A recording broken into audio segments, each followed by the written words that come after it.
Hey, and welcome back to another episode of the Shadow of the Apple podcast today. Hope y'all guys are enjoying this evening. It's currently July 13th, 2026. You know, like and we're in the middle of the summer, and during times like this where the weather is beautiful and the weather is great, it comes a time where you could go outside and enjoy the weather. Yeah, typically you And do that. thankfully, when the weather is good, you don't have to watch Mets baseball.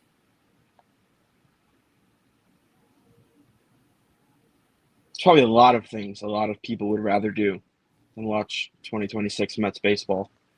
And like going to the ballpark during summertime when the Mets are good is great.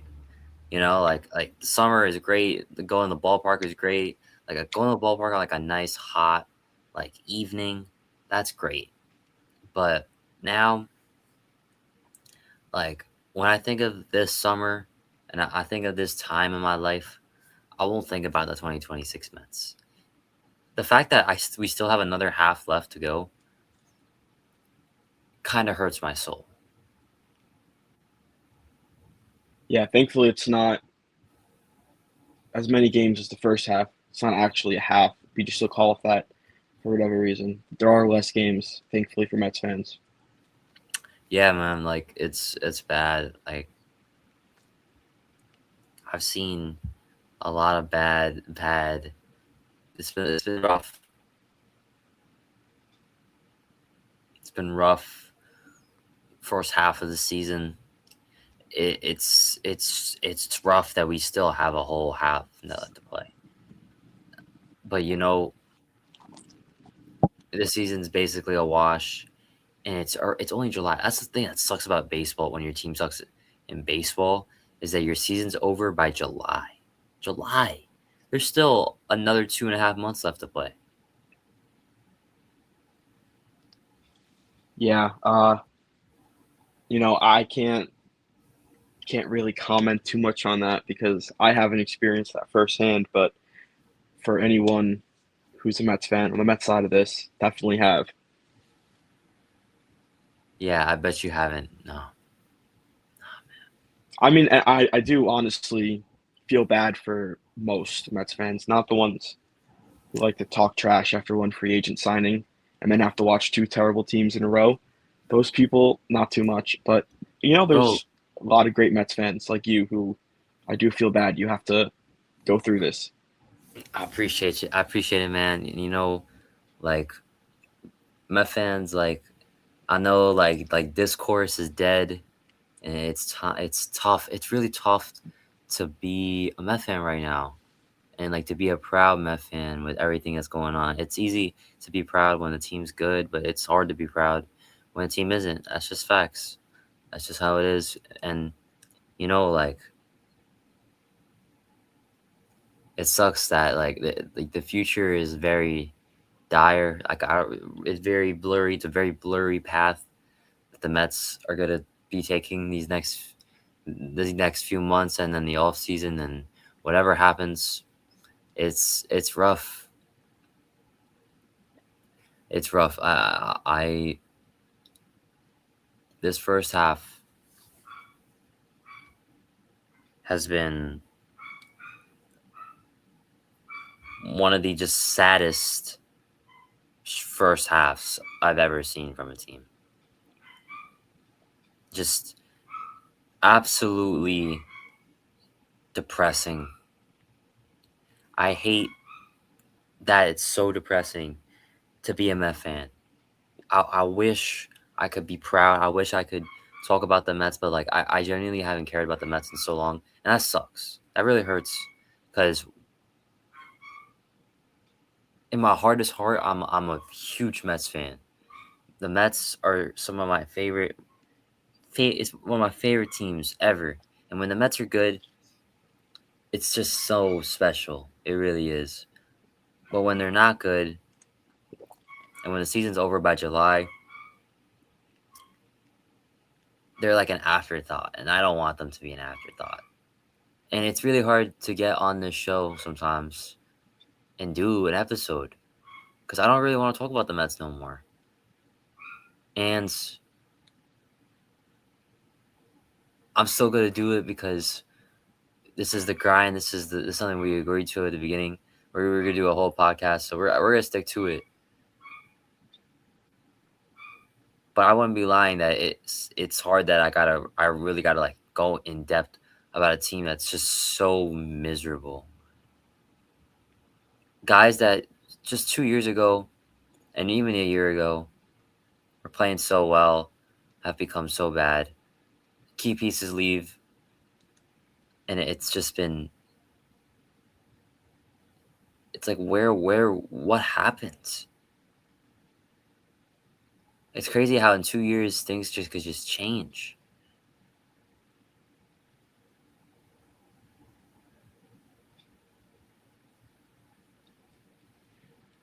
Well, that was depressing, but yeah, I mean, especially when you look back at 2 years ago, the season they had, and then signing someone as big as Juan Soto, and you'd expect, I mean, everyone expected it. It wasn't just Mets fans. It wasn't, you can't say it was just delusional Mets fans because it wasn't. Everyone thought that they would at least be a playoff team the next few years. Yeah, That's not the case. and you know what? Like I don't even like. We're not even gonna recap the Mets because if we're gonna switch it up. We're gonna completely go left. We're gonna switch it up because I'm not in the mood to constantly go from series to series and talk about this team because it's not fun to do when the team is just there's not a lot of things to keep you even watching. Like when the Mets were bad in the past, I guess you had DeGrom and you had other players who were entertaining and they were fun you could root for and they would keep you watching.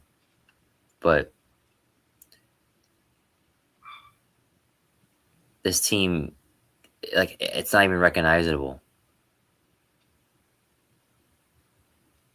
Yeah. Um, it's Why? it looks like there's a lot of it looks like they're just playing depressed, honestly, some of the players. Like Lindor's booting balls around the field that are routine ground balls that he makes on any day, probably with his eyes closed, but And he's and not doing it right now. and then there are positives when you really want to like dissect this team. There are, but they always find a way to fuck that up too. Like for example, Noel McLean pitched on Friday, had a good night, wasted. Sunday night, or sorry, not Sunday night, Sunday afternoon. Zach Thornton having a day, wasted. Wasted. Why do we waste this time on our time, our hard-earned time? You don't waste your hard-earned time. I don't. I'm. It's so depressing to see all these Met fans checked out, and they're so lucky that they could just not watch the team anymore, and not care. Not me.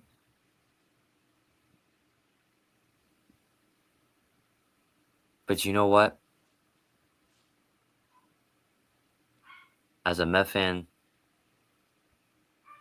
I've been a Met fan for a long time. And as a Met fan,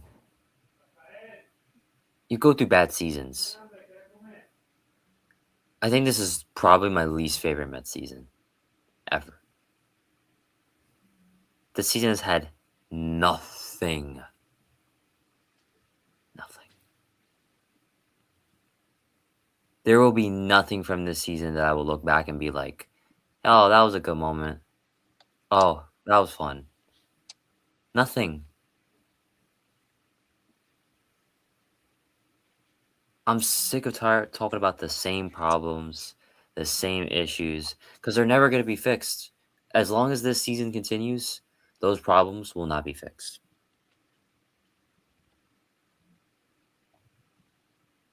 They're not capable of fixing things. I could go on and on about blaming David Stearns. Oh, David.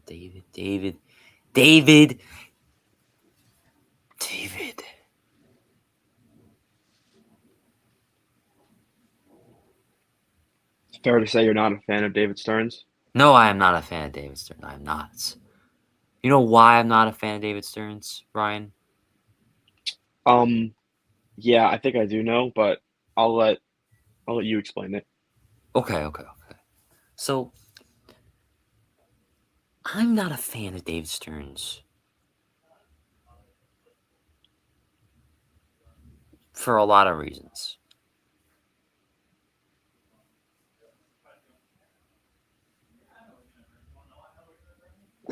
He's ruined my Mets, a Met team that I have learned to love for a while.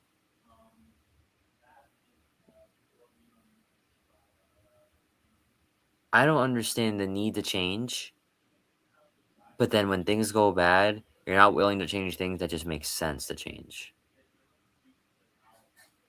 Instead, let's go scrap, dumpster dive,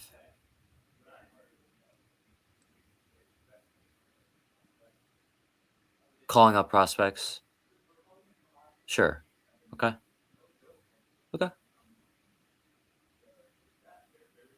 I don't even know what to say anymore. Because I really am just so checked out. I can't believe we have a whole other left half to play. This team has to play a whole half. I don't know how they do it. I just want to fast forward. I can't. I really wish we could just fast forward time when it comes to the Mets right now. Because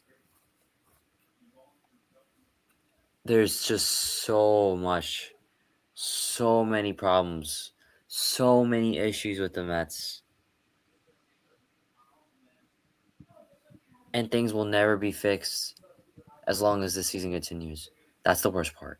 And we can't do anything about it. I hate that we can't do anything about it. I hate that the Mets didn't do anything about it, more importantly, before it was too late. This season's lost. And it really starts with David Stearns. Why, David? Why did you break up core players, core parts of this team? You've checked out the franchise, you've checked out the fans, and now we are just an afterthought. What is it going to take for this team to finally figure it out? And also, I hate his formula is the really biggest thing I truly hate about David Stearns. Not his smirk, not his attitude, not the way he presents himself. His formula. It hasn't worked. It's not going to work.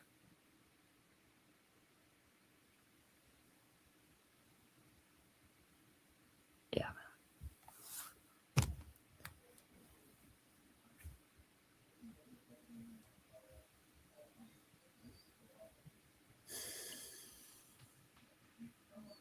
Well, you said you didn't want to recap the games, so I don't think anyone wants to hear it, to be honest, either. No. Um, And anyone who's listening who is a Mets fan is a big enough Mets fan to have, of course, watch those games. They want to continue listening about the Mets beyond That's the that's nine the innings. biggest thing. That's the biggest thing. It's like these people. Why do we even want to hear about this Mets team anymore? Why do we even want to watch, like, listen or recap or follow this Mets team anymore? This team hasn't done anything to keep you following. If you are a Met fan out there, those who are still out there, yes, I know you guys are probably not the most prideful Met fans right now. You're not repping the Met shirt with pride, like how you usually are. It's a quiet time to be a Met fan. But if you are out there, I wish, I wish, I really wish we'll figure it out one day, bro. Because it's grim, and I don't know how much longer we could do it anymore. Because it's a rough. It's this has set us back. I really don't know what is gonna happen with this team. The future is very blurry. I'm not optimistic at all. It's hard to be, obviously. I mean, again, if you just watch nine innings of Mets baseball every night, and this is coming from someone who doesn't, just from, of course, listening to your recaps all the time and watching highlights on my own, so I know what I'm talking about when I come on here. Yeah, it's hard to be optimistic about the future or the rest of the season. I mean, why would you watch the games the rest of the season unless you're, just a diehard 162 fan?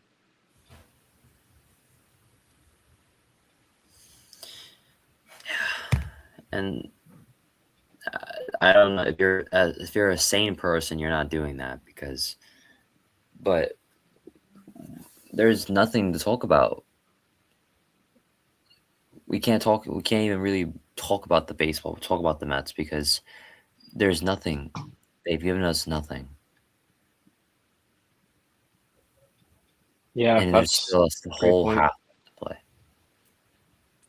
I think um a something that could give Mets fans something to talk about or a reason to watch would be if some of their young players, top prospects, people they get back from selling at the deadline, if they start playing well, give people a reason to be excited for the next few seasons. But even that hasn't really been the case so far. I mean, no one's playing awful like Benj and Ewing, but guys like that, have Yeah, a strong second half that give no people a one's reason to playing watch and be excited. no one's playing that thrilling enough to keep you still watching games. It's not like a Paul Skeens where it's like, oh, we'll watch the Pirates to watch Paul Skeens. No, For sure, but it's we something to don't talk have a about at Paul least. Skeens. I wish we Reason to had be Paul excited Skeens. for next You want, season. dude, Paul Skeens, like that'd be cool if we had Paul Skeens, but we don't have Paul Skeens. Yeah, that's obvious. Yeah, man. So at the end of the day, it's gonna one day, bro. I hope we Met fans we'll find we'll see better days. Let me ask you a question, right? Because you said earlier, you have to watch the games because you have to talk. You have to talk about the Mets. Um, what would you like to see specifically, not besides just, winning games? What would you like to see in the second half to make this a more enjoyable process? I think the Mets should forfeit the rest of their games and then let David Stearns try to play. I don't know if that's allowed. That would definitely be interesting. I mean, I'm sure a lot of Mets fans would actually tune back in if that was the case.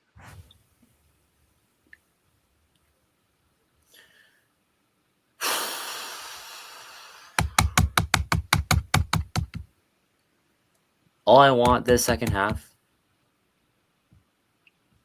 is for nobody to get hurt and break any a leg or something. Just don't get hurt, I guess. I don't know.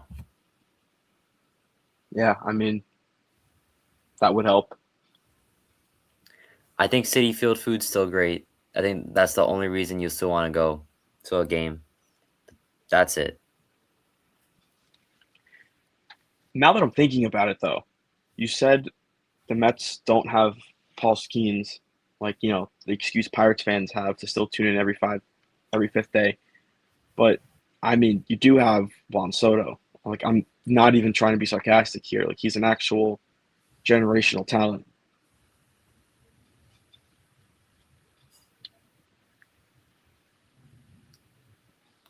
So we're gonna move on to our next segment. Okay, yeah. So that would be the Yankees, of course. The Yankees played the Nationals, who Mets fans know well.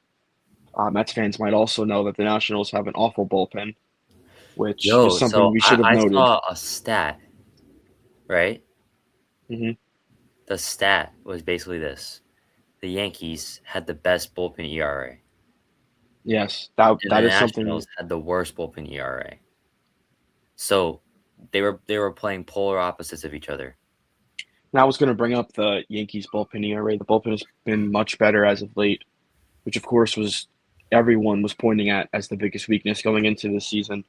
And it showed early, but as of recent, a lot of arms have picked it up and played better. But yeah, the Nationals bullpen really bad, really bad. The Yankees swept the series because of the Nationals bullpen. They won every single game as an eighth or ninth inning comeback. So I guess I'll start with game one. Ryan Weathers, 5 innings, a third, one earned run, 6 Ks, no walks. Love when there's no walks from their starter. Ben Rice, his 29th home run. Yankees went up 1-0. The Nats tied it in the third. Jason Dominguez, fifth home run. Yankees went up 2-1. The Nationals took the lead in the seventh on Keibert Ruiz, seventh home run, back to back with James Woods, 26 off Tim Hill. Tim Hill has been probably one of the worst arms for the Yankees as of late, but still solid. I mean, throughout the year, we know the kind of guy he is. So the Nationals were up 3-2 going into the ninth inning. The Yankees rallied behind Jason Dominguez single, huge two-run home run from Jazz Chisholm. And what Um, does that say about Jazz Chisholm and the Yankees that they were down and they were able to come back? well, it shows that they fight. Of course, they can fight, but I mean, you can't think too much into it simply because of how bad the Nationals bullpen is. These runs, I believe, were scored off of uh, Matt Crook, I believe, who's a former Yankee. Um, he wasn't great with the Yankees when he was here. He was a prospect, and he ended up at DFA'd or whatever. I'm not exactly sure. It was 2023, I believe. But anyway, yeah. So they rallied, took the Kind of lead. like They were Yankees up. legend Clint Frazier. Yeah, Yankees legend Clint Frazier is a prime example of a recent prospect who did not pan out the way everyone had expected. Um, Red Thunder. Anyway, Austin Wells gave some insurance with a home run, 5-3.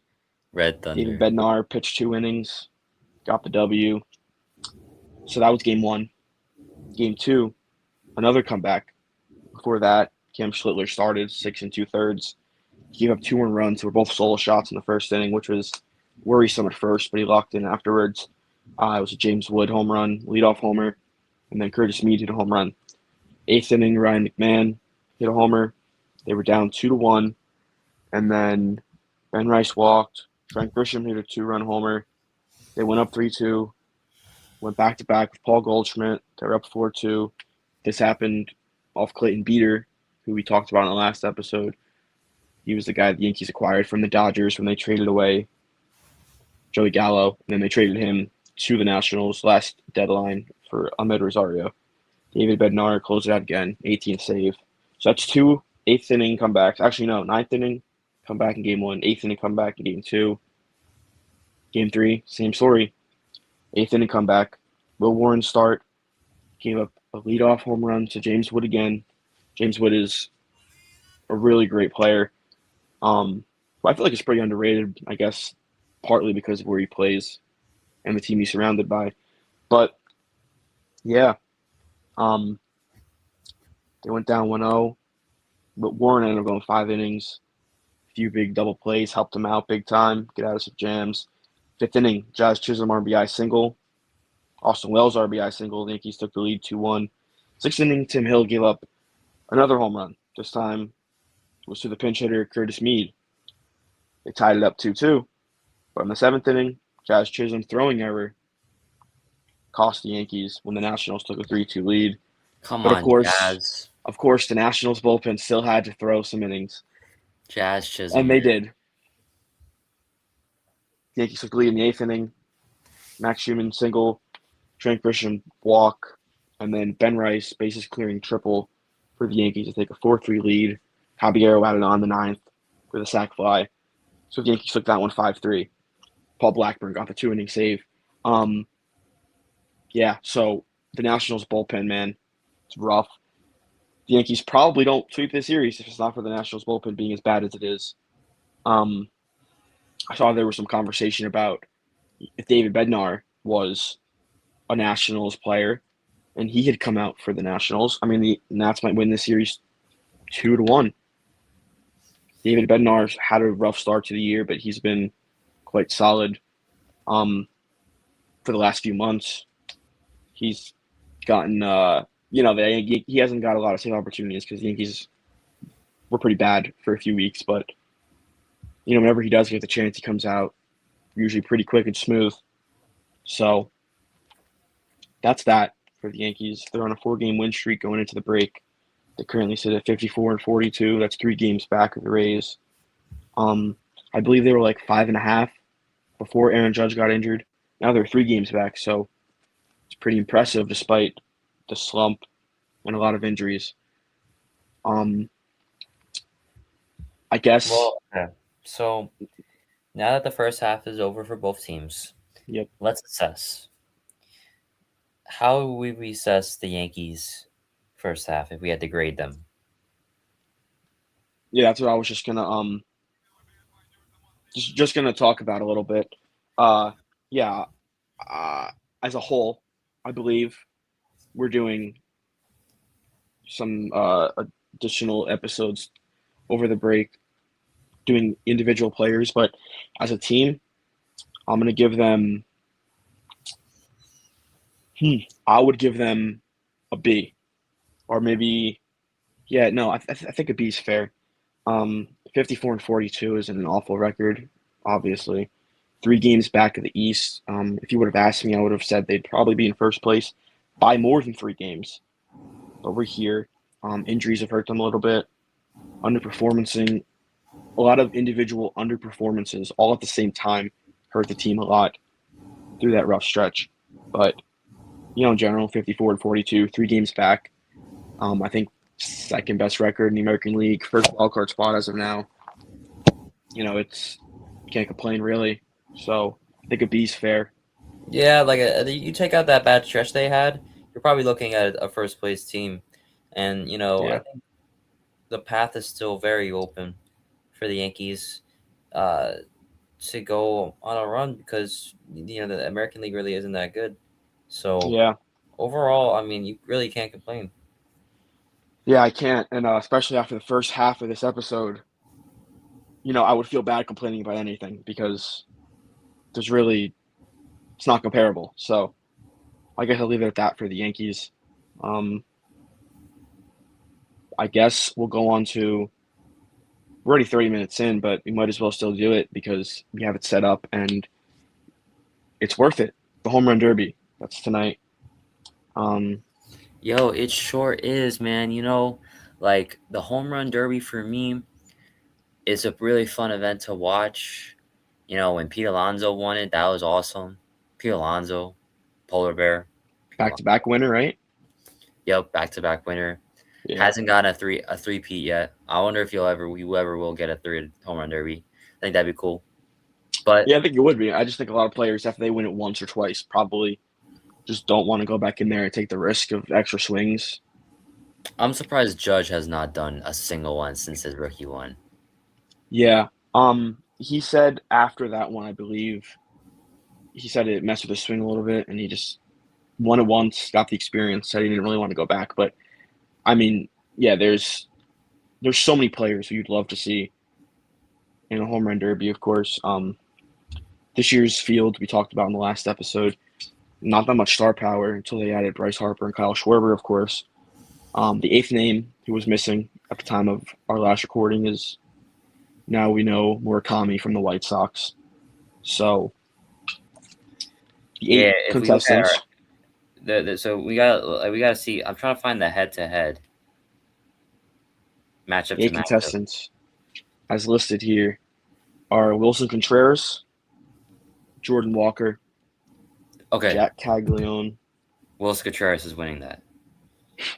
Murakami, Ben Rice, Bryce Yo, Harper, Murakami's winning, bro. Kyle Schwarber, Junior Caminero. I believe that's Schwarber. all eight. That's So gonna be crazy. Yo, that's round one. yeah, I mean all those guys are in round one. The format they follow now, they change it every year, it feels like, but everyone swings in round one. There's no head to head. The top four advance, and then they give seeding somehow. I forgot if it's Wait, they changed the by format? yeah, it's they're not even doing the timer anymore. It's this year you got a certain amount of swings per round, I think. And yeah, there's no head to head in the first round. It's just all eight contestants swing. Whoever the four most home runs move on. And if there's a tie, I believe the tiebreaker is distance, farthest homer. Saw that last year.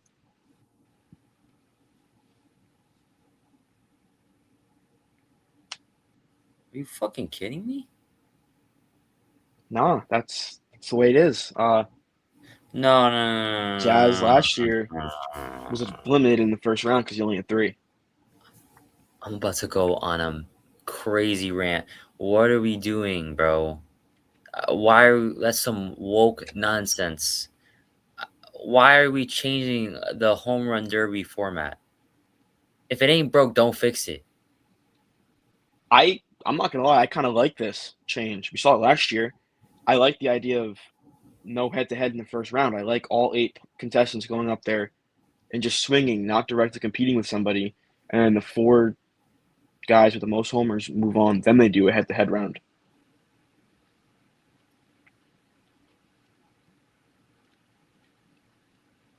Why don't you like that? Why? I think the head to head in the beginning in the first round is a little unfair because they used to rank it by the amount of home runs you have in the regular season. So the guy with the most homers will go against number eight, who would be the guy with the least homers. I mean, that's not. I guess it's not unfair. It's just a Then contest during the All Star break. But you would get cool matchups. Like I want to see matchups. I want to see somebody versus somebody. yeah, Not we're still getting that, just not in the first round. yeah, we're only getting a semifinal and a final. hmm Nah. Whoa, nonsense. Well, what I do think is a little bit more controversial is the change to going back to a certain amount of swings compared to a timer. Um, I think that I like the timer format, but I also have watched older home run derbies that had a certain amount of swings, and those are pretty entertaining as well.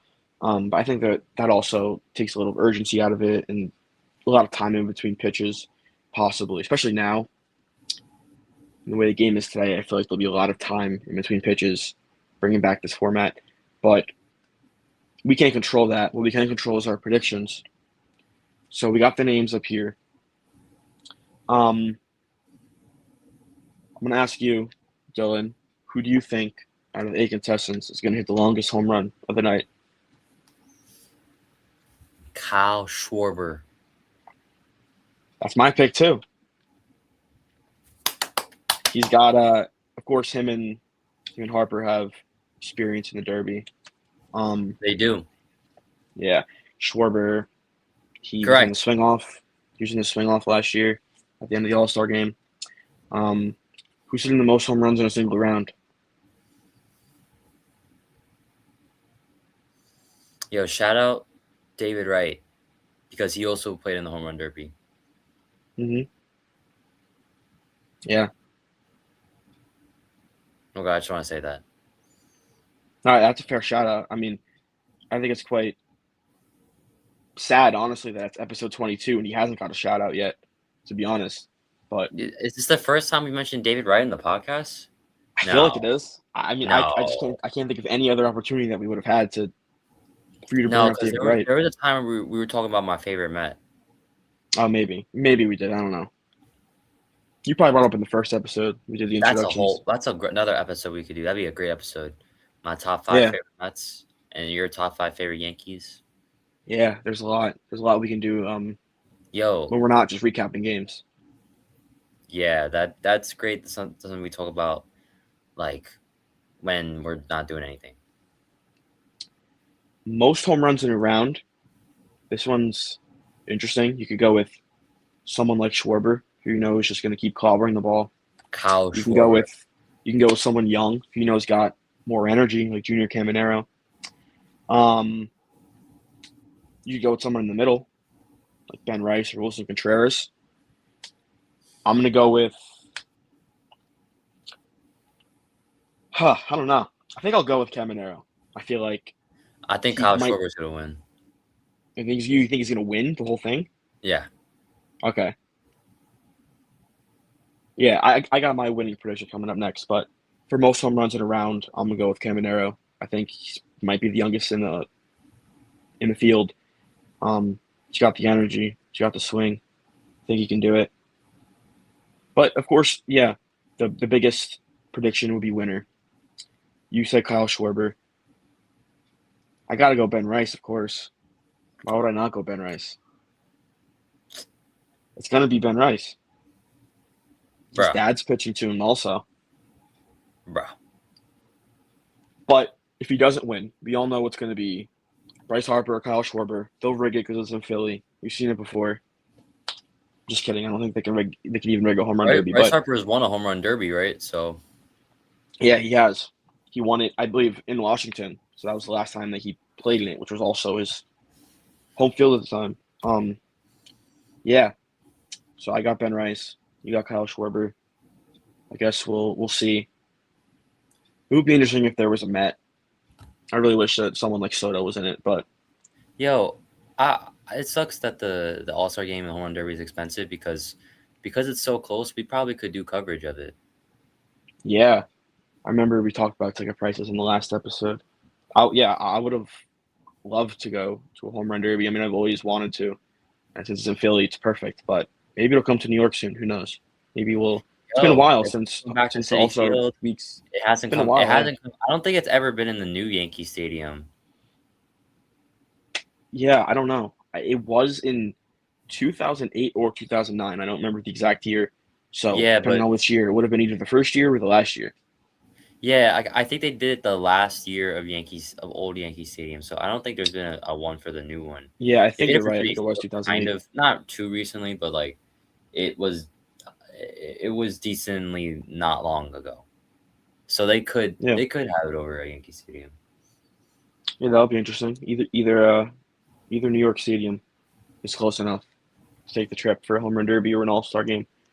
But I guess that'll do it. To be honest, this is definitely one of our more up and down episodes. A lot of depressing Mets talk, and then Yankees finishing on a win streak, getting closer in the East. Then the home run derby, of course. The All Star game will be tomorrow. Uh, Not really much you can do there with predictions besides Yeah, winners, but that doesn't matter, I to be had honest. to really get that out of my system. Yeah, I mean, and I'm sure it's going to get much worse once season's over. But Yeah, we might have to dedicate a whole hour episode just to that. it's rough out there, bro. Yeah, well, I guess hopefully we'll get to making the tier list videos or the ranking videos of individuals on the Mets and the Yankees at some point during this break. If not, I guess the next episode Next live episode will be when we come back from the break, I guess, after the first series. The Yankees are taking on the Dodgers, and the Mets are taking on, do you know? Phillies. Phillies. Yeah, so two tough matchups, Phillies and Dodgers. Um, yeah, that'll wrap things up. Hopefully, hopefully it's not too bad. I don't know. It's bad for Mets fans. I can't even. There's nothing I can say really. Dude, That's all on you, and you it's said a how lot. bad it is. Like, if they were just like average, like it'd be like whatever, I guess. But they're so bad. Why can't they just be like average? It's not even like they came into the season with expectations of being this bad. They came in with expectations of winning the World Series, possibly. No, they didn't. They had expectations to be decent. I Like, mean, with some of the players they have, trading for at the time, people thought they were trading for an ace. I mean, it's not. Yeah, it wasn't insane for people to say that before the season. I know that wasn't your expectation. You made that clear, but yeah, I mean, I made that clear in April.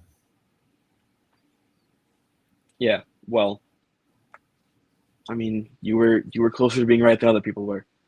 So that'll that'll do it for episode 22. I feel like I've been saying this a lot, but hopefully the next one is more exciting and less depressing. But You know, at the end of the day, I wouldn't say it's depressing. I just say it was hurtful because yeah, I'm that speaking too. from the heart. I'm speaking from a true Met fan who has been through it. And I'm looking forward to the home run derby. I'm looking forward to, even though they changed the format, which is stupid. I'm looking forward to All Star Week is a good week. It's good to, it's something to watch. Yeah, So it's always interesting. Yeah. So episode 22. Let's go Yankees. Let's go Ben Rice. let's go Juan Soto, my All Star. I love you. I love you, Juan Yeah, Soto. we didn't even talk about the whole situation surrounding Cam Schlittler, but we don't have to get into that because it's going to drag on. Yes, So yo. So we did forget about that. So actually, that is something I sent you. So he's actually mhm. not going to be pitching. So what are your thoughts on that? I would have loved to see him start. He way more than deserved it and earned it. It was his decision. It was his decision to not pitch. I believe that in his post game yesterday, he said he'll rethink it maybe as the date comes. But the quote from the Blue Jays manager John Schneider, I think, is an obscure quote saying that you were going to let Dylan Cease start no matter if Cam was pitching or not is insane. You look at the stats, there's almost nothing that Dylan Cease is leading Cam Schlittler in. Um, and I think it puts your ace in a weird situation too, because if Cam decides to pitch or decided to pitch at that point, what is Dylan Cease supposed to say? No, I think I deserve it. I'm the better pitcher, even though the numbers don't show it. I don't know. It's a whole situation. There's some weird stuff going on with that guy, Blue Jays manager. I don't know. Yeah, he's a weird guy. I mean, I can't even say he's a guy. I don't know him as a guy. I just know his quotes as a manager. But yeah, the Blue Jays eliminated the Yankees in the playoffs last year. But since then, it's been like weird hatred for no reason. But whatever. I don't know. Maybe we'll be able to revisit that next time the Yankees and Blue Jays play. But yeah, episode 22. There's a lot of stuff in here to listen to. Probably a really hard listen, but anything else? Any closing comments? It was it was fun, but it was rough. But it's been part of the journey to get to this point. And even though the second half will be kind of meaningless, we're that just means we're getting another step to the next point, Mm-hmm. which is getting to that point of the season. So at that point, just look at it like that. Trade So deadline will bring a lot of talk as hold well. on, guys. Just keep on. We're gonna get through this together. Yeah, so once again, I think it's the first time I'm doing this. I'm Ryan. This is Dylan. And episode 22. Let's go, Ben Rice. Let's bring a bring a Derby championship home and trying to race what Jazz did last year because that was not good. And let's go Juan Soto.